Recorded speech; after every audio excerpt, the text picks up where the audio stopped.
December 1950. Jet fighters roar across the skies above Korea. For half a century, dogfights have been won or lost with propeller planes driven by piston engines. Now, for the first time in history, swept-wing fighters with jet engines slug it out at extreme altitudes and near supersonic speeds. American F-86 Sabres head-to-head against the communist MiGs. Their contrails will write a new chapter in the annals of air warfare in a place called MiG Alley. Experience the battle, dissect the tactics, relive the dogfights.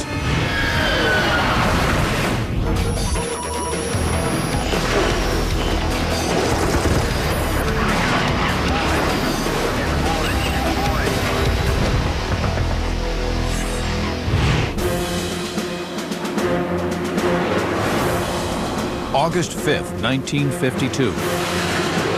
4 U.S. Air Force F-86 Sabres move into the hostile skies of MiG Alley above northwest Korea.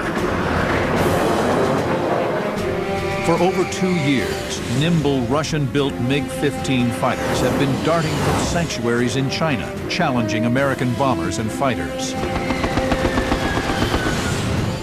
The Sabre flight is led by Captain Robinson Risner. His mission is to find the MiGs and kill them.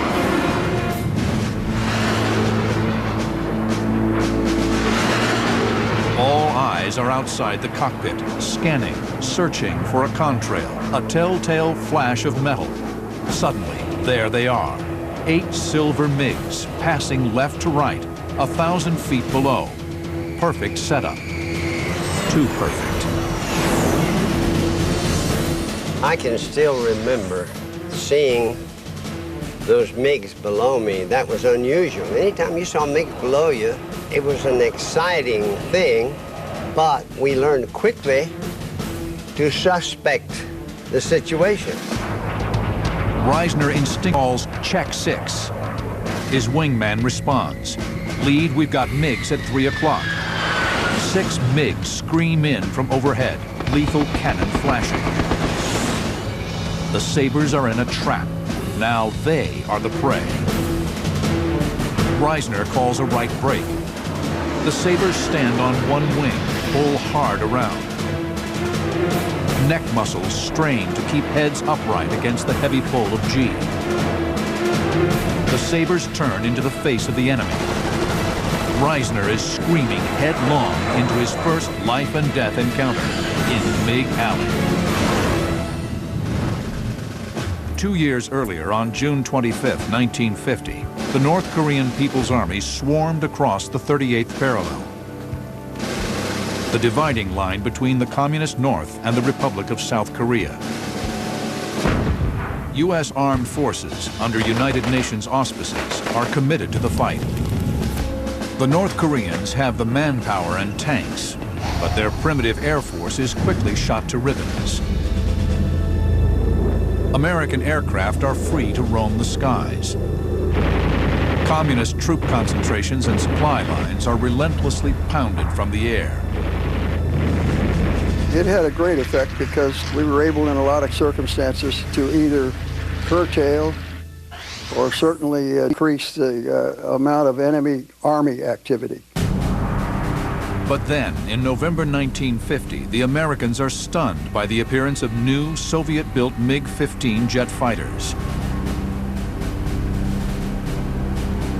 With a top speed of 670 miles per hour, the MiG is 100 miles per hour faster than older F-80 and F-84 jets in Korea.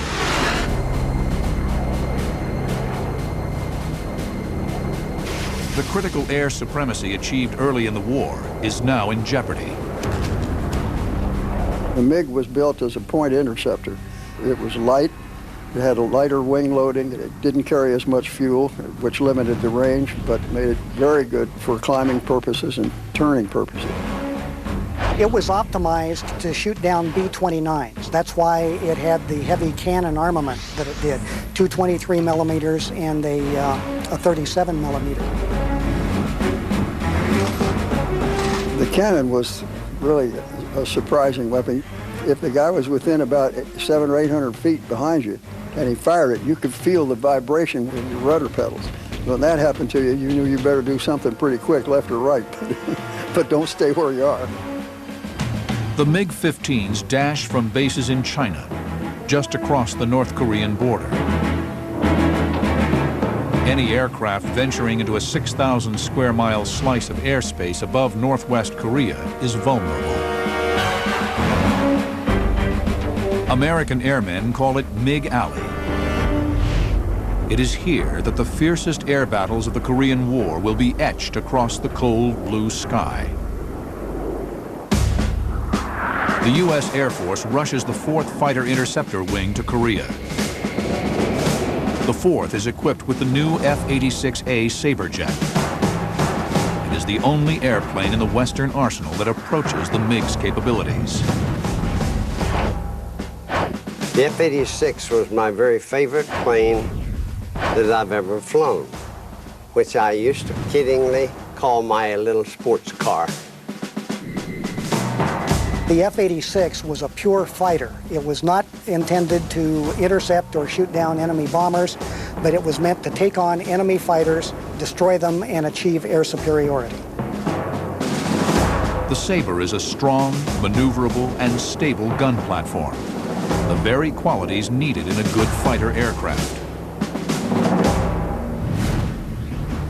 Although the Sabre is slightly faster in the crucial areas of rate of climb and altitude, the MiG is superior.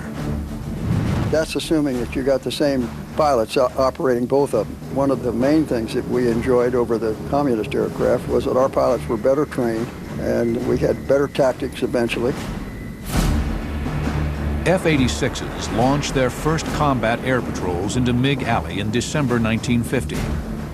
Captain Bruce Hinton takes first blood for the Sabre on December 17th. The F-86s do well. But there are 400 MiGs based across the Yalu. In 1950, there are fewer than 50 Sabres in Korea. Even though outnumbered, the experience and esprit of the Sabre pilots makes the critical difference in MiG Alley. It's called flight suit attitude. Robbie Risner has it. Arriving in Korea in the spring of 1952, Risner's flying skills are quickly recognized. He soon advances to flight lead status. Today, in MiG Alley, Risner's Sabre flight has just been jumped by 8 MiG-15s. They normally had high escort. My wingman called out. We had more MiGs coming in on our 3 o'clock position, making a pass on us. The MiGs are higher and have the speed advantage. If the Sabres continue straight and level, they present broadside targets to the MiGs. If they turn left, the MiGs will attack from the rear. Risner's only option is to turn directly into the attackers, presenting a smaller cross-section while forcing the MiGs to overshoot. Risner calls a hard break into the MiGs. Being a typical fighter pilot, flying that wonderful F-86, we weren't really concerned about these guys. We didn't want them to hit us, though. So we broke into them, made a high G turn into them. The abrupt maneuver derails the ambush. 2 MiGs overshoot and streak by.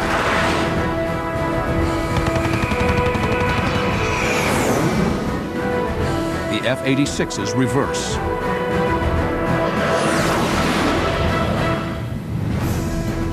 As the MiGs dive at the Americans, the Sabres make a hard climbing turn directly into them. The MiGs overshoot.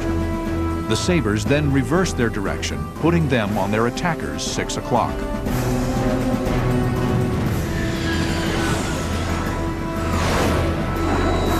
The tables have turned within seconds, the hallmark of jet-age combat in MiG Alley. I took tail end Charlie because he's the closest one to me. And I put the pepper on the tailpipe, pulled the triggers, He lit up like a Christmas tree. You see, we had armor-piercing incendiary bullets in those 650 caliber machine guns. The burst riddles the bandit's engine. The MiG pulls into a climbing turn in a desperate attempt to shake his tormentor. Trailing smoke, the MiG claws for altitude. The smoke suddenly stops. His engine quits. The MiG coasts upward, bleeding off airspeed. Risner's F-86 shudders as he chops power and pops his speed brakes to stay in trail. The MiG hangs suspended, motionless, then drops off into a spin. The F-86 buffets as it too loses energy and enters a stall. Risner kicks in left rudder, noses over, fires another burst into the spiraling MiG, only 300 feet away. It was a thrill to hear those guns chattering, because something was going to happen up in front, and sure enough it did. 50 caliber armor-piercing incendiary rounds slam into the MiG's aft fuselage. The vertical stabilizer is blown clear away.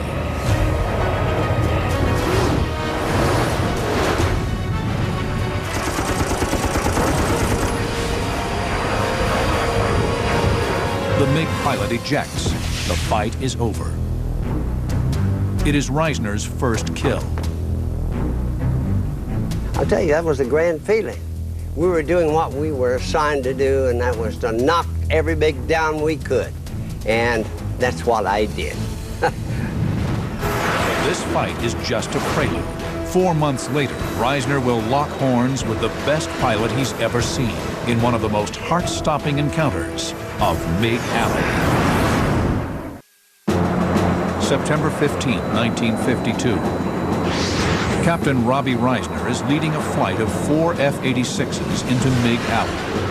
It's 4 months since his first kill.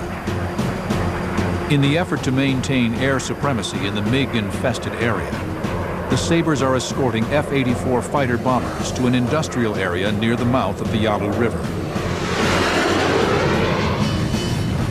The mission profile puts Risner's flight into a protective orbit over what is normally prohibited Chinese airspace, and directly above the largest concentration of MiG airfields in Manchuria. Midway into their protective sweep, the Sabres run into 4 MiGs. The MiGs bank away as if retreating from the area.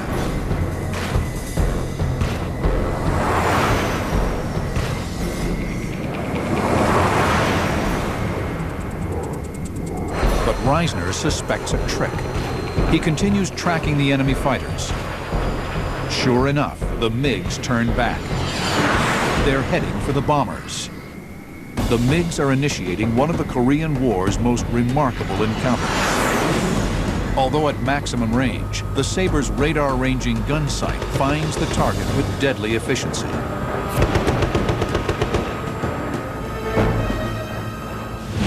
One of the technological advantages that the F-86 had over the MiG, as opposed to aerodynamic features, was that the 86 had a radar-ranging gun sight. And that meant that Sabre pilot could get a fast, accurate tracking solution on a maneuvering enemy target, and it would automatically compensate for the ballistic drop of those 50 caliber rounds. And when it was working properly, it was deadly accurate because the first round would likely impact on target. Risner's machine guns shatter the MiG's canopy.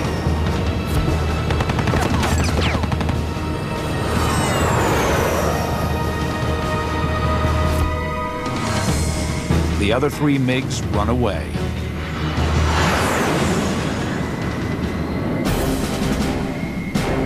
Risner, covered by his wingman, counters the MiG's turn. Fires another burst. The MiG initiates violent evasive action in an attempt to get Risner off his tail. He noses over into a dive, rolls inverted, then rolls again. The MiG pilot demonstrates superb mastery of his machine. He will put Risner's flying skills to the ultimate test. This is a special breed of aviator. When MiGs first encountered Sabres in 1950, they usually made diving attacks from higher altitudes. They rarely maneuvered or turned into the F-86s to fire another burst. This was largely due to the inexperience of the communist pilots, as well as the MiG's limited range. But there was another reason. Moscow and Peking needed to hide the identities of their airmen.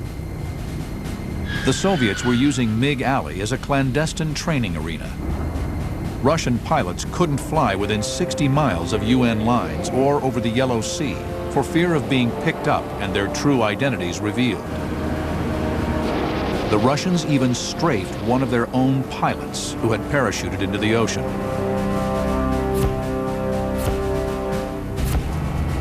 In the summer of 1951, the Soviets changed their tactics, replacing trainees with instructors and high-time fighter pilots, veterans of the Great Patriotic War. The Americans call them honchos, Japanese slang for big shot. And they are good. Today, Risner is tangling with a honcho he will never forget. The MiG was so aggressive. He also was so well trained, he did not intend for me to get right behind him and shoot him down. So what he did was, he turned that thing upside down and split S. That means he reversed his direction. The split S is a commonly used fighter reversal technique. The aircraft rolls inverted and dives, pulling out in the opposite direction.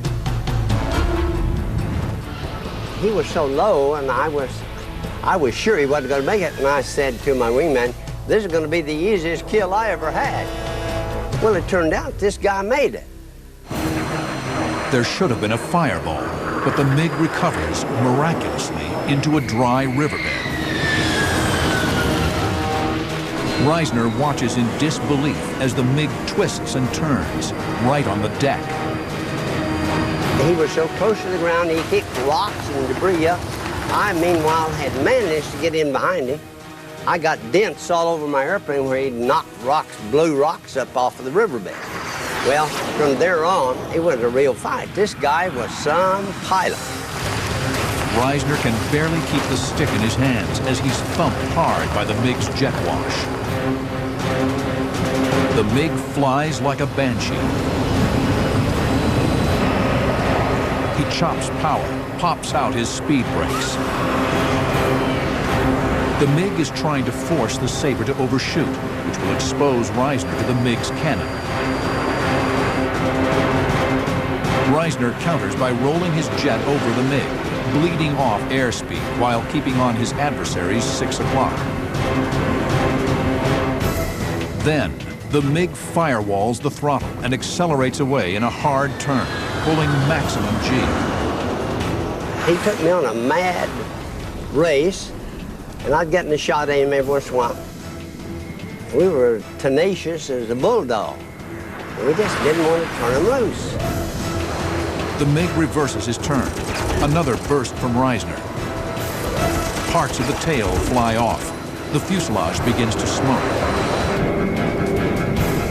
Risner can't believe his eyes. The MiG goes inverted, pushes vertically up the side of a mountain and over the top. When that happens, you're putting negative G's on your body. Your eyeballs pop out about this far. The blood rushes to your head, you can get a red out. I wouldn't even attempt it. I have to do a half roll and pull down. Down again in the riverbed.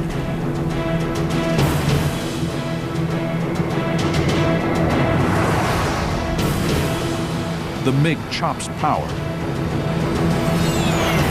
Risner reacts instinctively to slow with the MiG. I coasted right up beside him, wingtip to wingtip. I looked into his cockpit. He looked into my cockpit. He raised his fist and shook it at me, and I thought, man, this is like the movies. But it's not a movie. The MiG suddenly banks to the right. Risner is snapped back to the moment. Black puffs of anti-aircraft fire fill the sky. The honcho has led them directly over a Chinese airbase. September 15, 1952, a desperate but enormously skilled MiG pilot has led Robbie Risner and his wingman on a wild, twisting chase all the way to his home base, Tak Tung Kao, 35 miles inside China. Anti-aircraft fire surrounds the Sabres. He was so low, he'd blowing dust off the runway. He must have called ahead and said, shoot these guys off of my tail. My wingman's name was Joe Logan. Then he said, hey, Lee, they're shooting at us. Well, they certainly were. And the guns were shooting from everywhere. Black explosions all around us. But it didn't concern me enough to turn him loose, I'll guarantee. I was behind him, and that's where I was going to stay, and I did. Risner can't drop low enough for a clean shot. The MiG runs out of options, pulls up sharply into a climbing turn. When he ran out of runway and he pulled up, I was able to get an angle off, which I needed. I hit him heavy. The MiG's wing is shredded by the Sabre's guns. His only chance for survival is to land immediately, forcing or spiking the jet onto the ground, and hope for the best. Risner has another idea. He never put his gear down. He made a 180-degree turn, and when he was headed back down, it looked like he was going to land beside the runway, not on the runway, in the grass. Well, I poured all my ammunition into him at that time. Every 50 caliber I had was chattering. He never completely leveled off. The MiG slams into the ground and explodes. Hot shards of burning metal and debris slice through a line of parked MiGs. Risner's wingman exults at the fiery spectacle. And old Joe Logan was so enthusiastic, he said, hey, Lee, you just destroyed their Air Force. What a wonderful sight. The whole engagement has lasted some 5 minutes. The MiG is destroyed, but the mission is far from over. The Sabres must run a gauntlet of deadly radar-controlled anti-aircraft artillery to get across the Yalu and back to home base.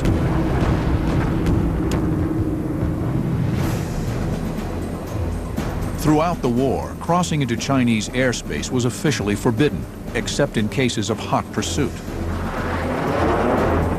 But aggressive flight leaders routinely violated orders so they could engage the MiGs on their own turf.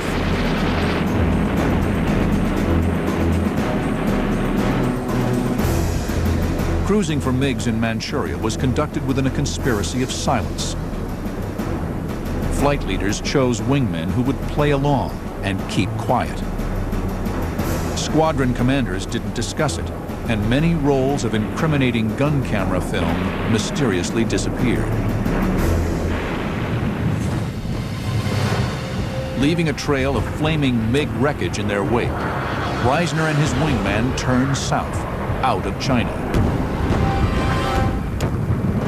Joe Logan got hit in the belly with anti-aircraft fire. He started losing fuel, and I ran over and got under him to check him out. Well, it was evident he was not going to make it because he was really pumping that fuel overboard. The jets are over hostile terrain. The closest rescue point is Chodo Island, 100 miles to the south. It's too far away.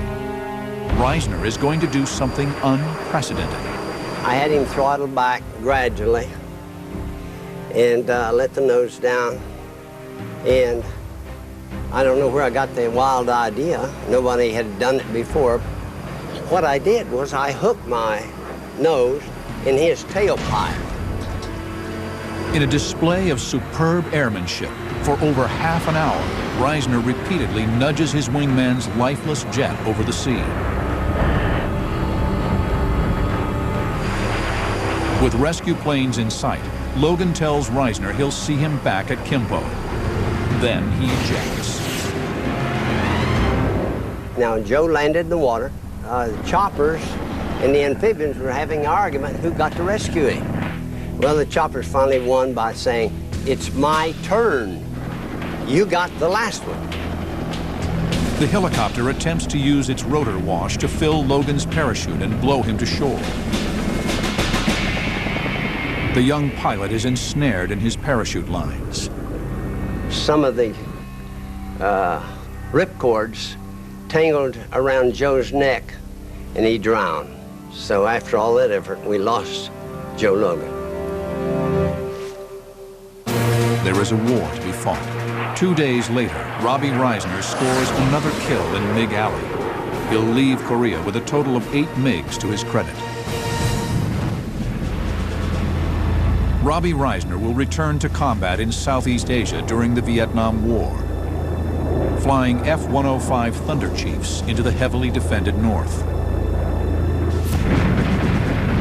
In September 1965, he is shot down and sent to the infamous Hanoi Hilton. 7 years later, Risner will emerge, battered, but with spirit unbroken. It is the same flight suit attitude that led him to vanquish his enemies 20 years earlier in MiG Alley. June 30th, 1953. By now, the ground fighting in Korea has seesawed back and forth for 3 years, grinding to a virtual stalemate. Ceasefire talks have dragged on for 2 years. There is a palpable sense that peace could break out at any moment. The communist air training program in Manchuria is rotating as many students and instructors through MiG Alley as possible for combat experience. On this clear June day, Captain Ralph Parr is only too willing to oblige. He's part of a 4-ship Sabre sweep into the Hornet's nest. Today, on his very first flight into MiG Alley, Parr will be locked into an extended, adrenaline-pumping duel with a MiG honcho.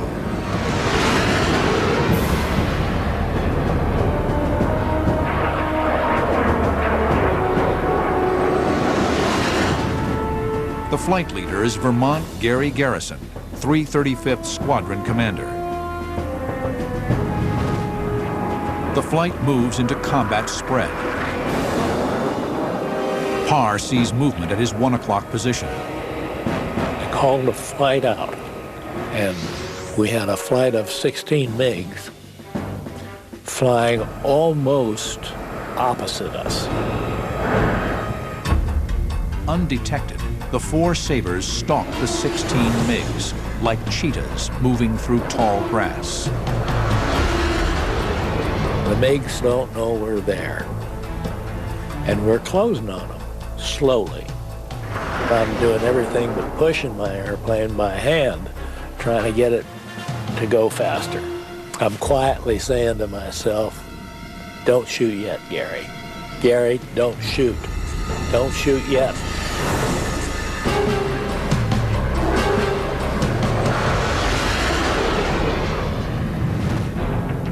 Sabre tactics in MiG Alley emphasize the finger 4, 2 pairs of 2 Sabres, with each pair or element providing mutual support and protection. If I spotted a MiG, my number 2 man, he knows that from that call on, I'm not going to be looking around at all. Only the flight lead, the most experienced pilot, would fire on a MiG. The second most experienced pilot was number 3, or element lead. He was the alternate shooter in case the flight got separated. Numbers 2 and 4 were wingmen, newer pilots, who at all times were to protect the flight lead's or element lead's rear end. The high-speed combat of MiG Alley demanded hawk-like awareness and concentration. The key to winning and surviving was flight integrity. When we're talking about tactics, integrity doesn't have anything to do with telling lies or things of that nature. This has to do with maintaining the cohesive force. A flight goes out, and it's trained to go out and fight as a 4-ship flight. It sees the enemy, it fights as a 4-ship flight, and it comes back as a 4-ship flight. That's integrity. Before they arrived in Korea, New Sabre pilots went through grueling F-86 training at the Air Force Fighter School at Nellis Air Force Base, Nevada. So many pilots were killed at Nellis in simulated dogfights that new arrivals were told, only half-jokingly, "If you see the flag at full staff, take a picture." Even the greenest F-86 pilot arrived in Korea with a high level of training. Captain Ralph Parr was more than ready. He knew Korea well, having flown F-80s in support of ground troops in 1950.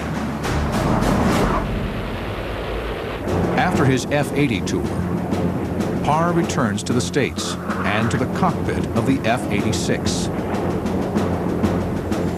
He earns a reputation as one of the most skilled and aggressive Sabre instructor pilots.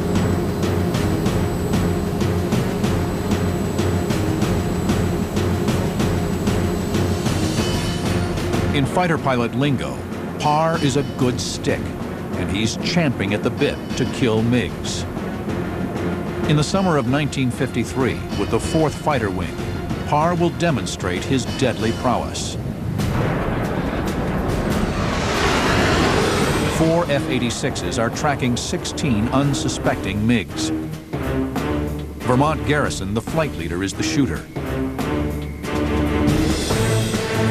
Ralph Parr is hoping upon hope that Garrison will hold his fire. Wait till I get into position, and we'll get 2 at the same time. And of course, I can't say this on the open radio, because it would tip the enemy off. Garrison doesn't wait. He shoots. One MiG is hit, goes inverted, dives away. Garrison stayed on him, cut the corner, swung in behind him. It's going to be an easy kill.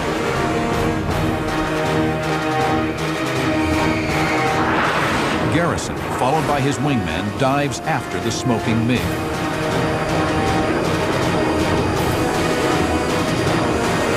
And the next thing I hear a voice, and it's Garrison, and he says, "My guns won't fire." The stricken MiG is here. Garrison, whose guns have jammed, is here. Suddenly, the MiG leader, moving to protect one of his stricken flock, jumps into the fight. The leader of the 16 MiGs does a very fast turn reversal and heads straight for Garrison and Garrison's wingman. Parr is impressed by this aggressive move. He's done this before. He's pretty highly experienced. Parr quickly sizes up the situation. Garrison and his wingman are now vulnerable to the MiG leader's guns. Parr maneuvers to cut off the aggressive MiG. He slams the stick over in a hard left turn. Blood rushes from his head. The G-suit instantly inflates, squeezes his abdomen and thighs in a python grip. Though out of range, Parr fires a short burst to scare the MiG off Garrison's tail. It works. MiG leader breaks away.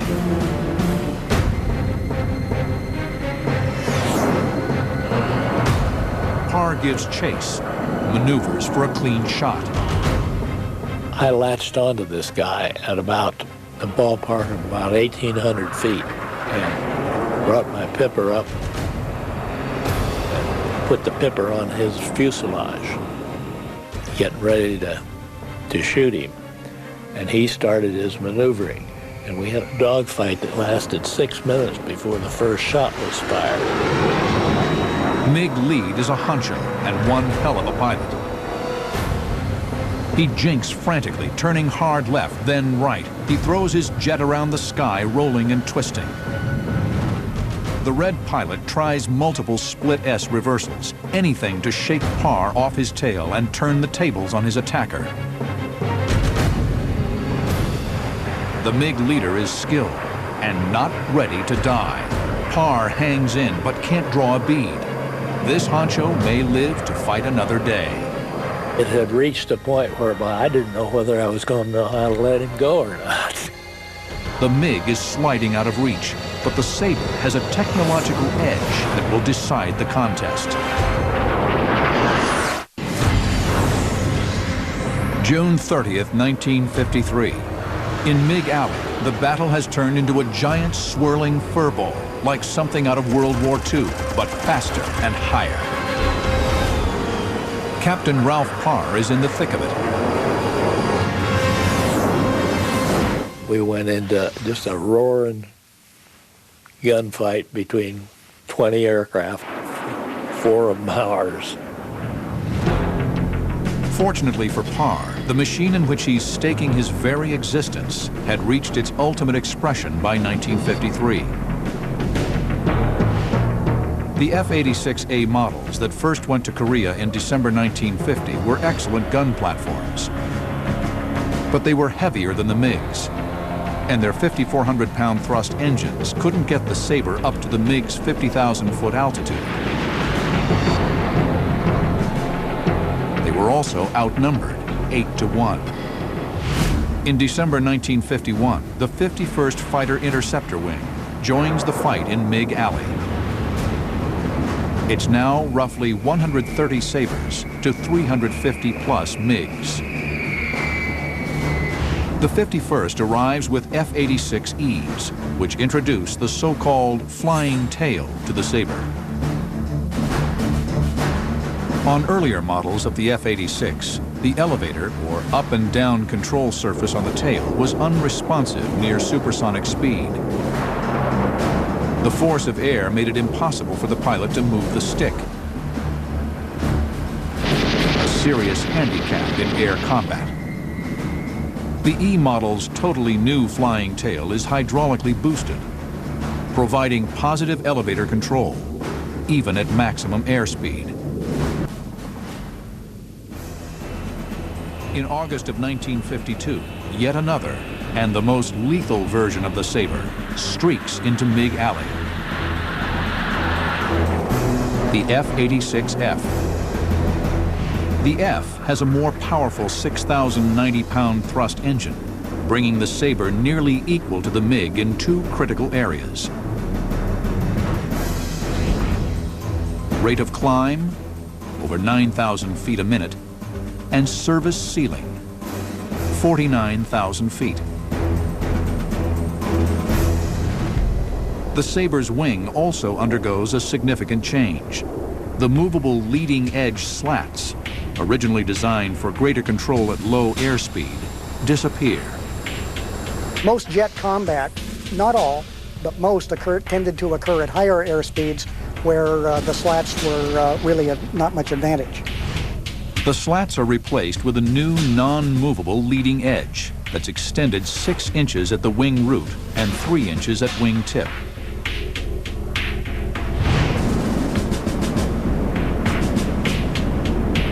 The so-called hard or 6-3 wing increases the Sabre's maneuverability at high speeds. The F model was a tremendous improvement. It had a better turning capability, it was faster, better climb, and more closely simulated those characteristics of the MiG that we liked so much. The MiG-15 was still lighter and retained its power-to-weight advantage. But for the first time, the F-86 could maneuver with the MiG on equal terms up to 49,000 feet. On June 30th, 1953, the added thrust and maneuverability of the F-86F allows Captain Ralph Parr to stay with the MiG. But he can't get into firing position against an experienced honcho. I could bring my gun sight right up to the airplane, but I couldn't get it on the airplane. In an attempt to get Parr off his tail, MiG leader rolls into another split S and dives. Parr goes inverted, pulls down. The move keeps him on the MiG's tail, still in the chase. At 3,000 feet, the jets pull out of the dive. Parr feels the crush of G on his chest as the horizon slowly reappears. Then, MiG leader raises his nose and slams the throttle forward. He's counting on his airplane's superior rate of climb to carry him clear of the Sabre's fangs. All the right moves, but the F-model Sabre has the electronic advantage. Parr's radar-ranging gun sight can reach out nearly 2 miles. So I just sat there and very calmly let the gun sight settle down, gave him about a 4-second burst, and shot him to ribbons. The Sabre's 650 caliber machine guns fire at a rate of 110 rounds per second. 28 pounds of lead have just impacted the MiG. The airplane burst into flames. The flames were trailing way back. I throttled back a little bit, and to get a close look at this guy who'd been doing rather well, as I rolled up to look down on him, and I could see that there were slashes from those 50 calibers, and they were all burning, but fire coming out of just about all of them. The canopy was broken. There was blood in the front end of the canopy and forward of the pilot, and the pilot was down, sort of hanging over his stick. Parr has scored his first kill in MiG Alley, but there's no time to savor the victory. About that time, I heard the distinctive 37mm cannon going thump, thump, thump. If I could hear him, he was close. Too damn close. Another MiG, which had been following the fight from a distance, has moved in to avenge his leader's demise. Parr instinctively pirouettes. He snaps the Sabre's nose skyward into a hard climbing turn.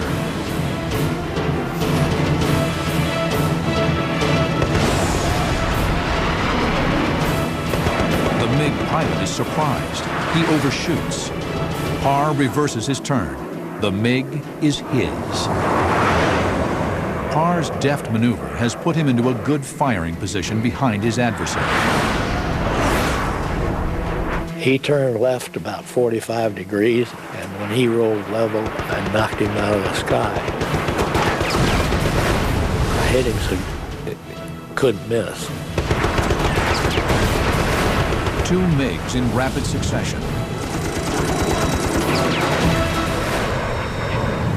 Ralph Parr will finish his Sabre tour with 10 victories, a double ace, an achievement matched by only 10 other F-86 pilots. Remarkably, he does it in only 30 missions during the last 7 weeks of the war. Parr will stay in the cockpit, winning the Air Force Cross for heroism during the Vietnam War. In Korea, the guns fell silent at midnight, July 27, 1953. The battle lines ended almost exactly where they started.